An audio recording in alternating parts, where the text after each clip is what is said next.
Let's steer you toward a book that you're going to want to grab, you're going to want to absorb and learn from.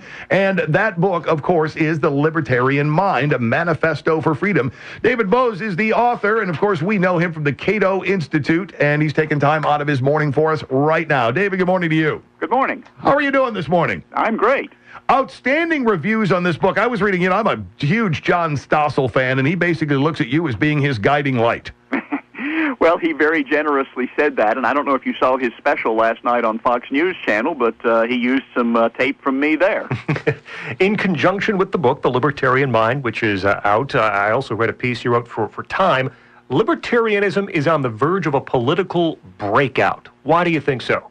Well, I think because there's an increasing number of Americans who are skeptical about foreign intervention, skeptical about government running the economy, and skeptical that they need the government making decisions about gay marriage and marijuana and things for adults. And so, one thing I say is 7 years ago there was no National Libertarian Student Organization. Now there are two. So that shows you the rising strength of libertarianism, especially among young people. Now we've got members of Congress who appear to be pretty libertarian, including Rand Paul, who kind of looks like he's gearing up to run for president. So that certainly could be part of a political breakout. We've heard lots of people define libertarianism different ways. I was telling Scott that I saw some, a one-word thing or a one-line thing on the internet from somebody that said libertarianism is great unless you want your meat inspected. I'm guessing, David, there's more to it than that. Yeah, libertarianism is the idea that the role of government is to protect our rights to life, liberty, and property. And most of the things that we actually want and get in our lives, whether it's information through radio and television and newspapers and now the internet, or whether it's automobiles or computers or healthcare or indeed clean meat, comes about because we have a free market and a rising level of economic growth, and we can afford more of these things. We are getting meat from all over the world. We're getting produce from all over the world, and that's a product of the libertarian system of free markets and globalization. David Boaz with us from the Cato Institute, Executive Vice President. His book, The Libertarian Mind, a Manifesto for Freedom. You mentioned Rand Paul, who is likely to run for president, and I've heard some people say, and I think it's true too, can't he escape the Republican primary on his foreign policy? Now, a few years ago, I think that's one of the reasons he was so appealing. Now with what's happening in the Middle East and Syria and ISIS, and are people looking for a more robust foreign policy than what Rand Paul is supplying right now? I think people are looking for a more robust foreign policy right now while ISIS is in the news. A year from now, when people start voting in Iowa and New Hampshire, they may be back to being tired of endless wars.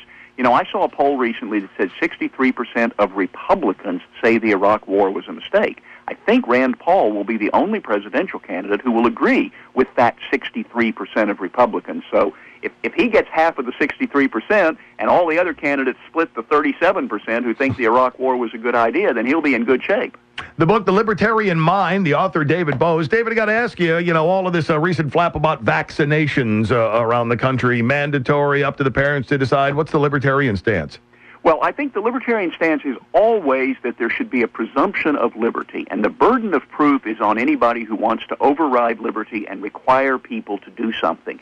In this case, the benefits to public health and herd immunity of having everybody in a community vaccinated are very strong. And so I think you can make a strong case, even as a libertarian, for saying that it's reasonable for public schools and private schools and doctors to say, if you're coming to my school or my medical office, you're going to be vaccinated.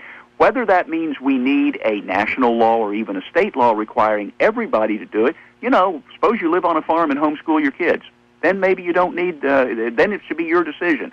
But to the extent that we live close together and we go to school and everything, then I think you can make a reasonable case that it should be required.